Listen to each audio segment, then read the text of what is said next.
Hare Krishna.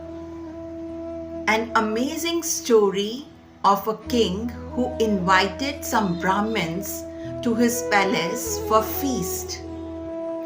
It was a grand feast, so the kitchen was arranged outside in the open area of the palace. On the day of the feast, when the cook was preparing food for the Brahmins, an eagle flew over the open kitchen holding a snake in its clutches. The snake was struggling and spit out poison to free itself from the eagle. No one noticed that the few drops of the poison fell into the food being prepared for the Brahmins, and the food was served.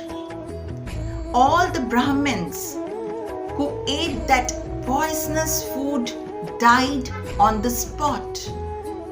The king became extremely sad hearing this unfortunate event.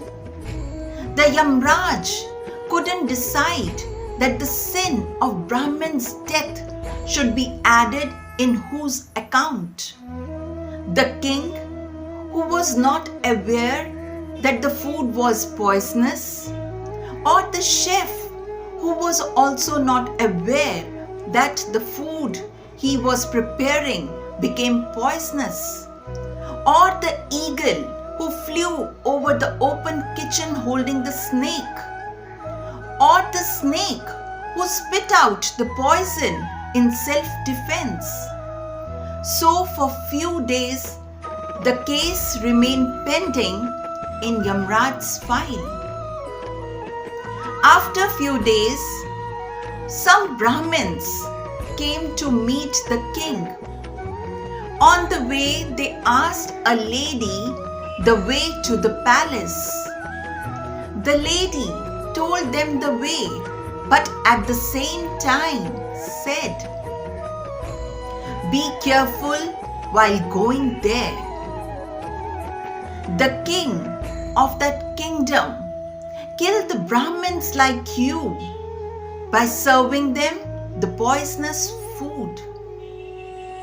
The moment she uttered these words, Yamraj decided that the sin of Brahman's death will be added in the lady's karma account.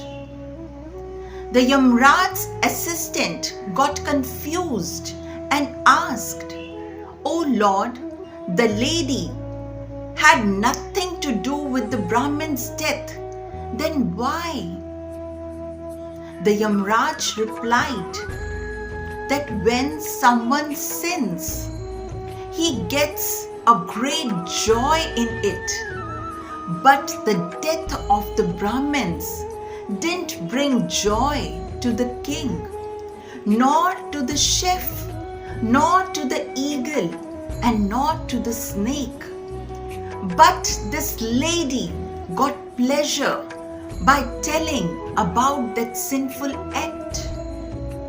Therefore, the consequences of the sinful act will be added to the lady's karma. So the moral of the story is that we should not declaim the sinful act of others. Hari Bol, Hare Krishna.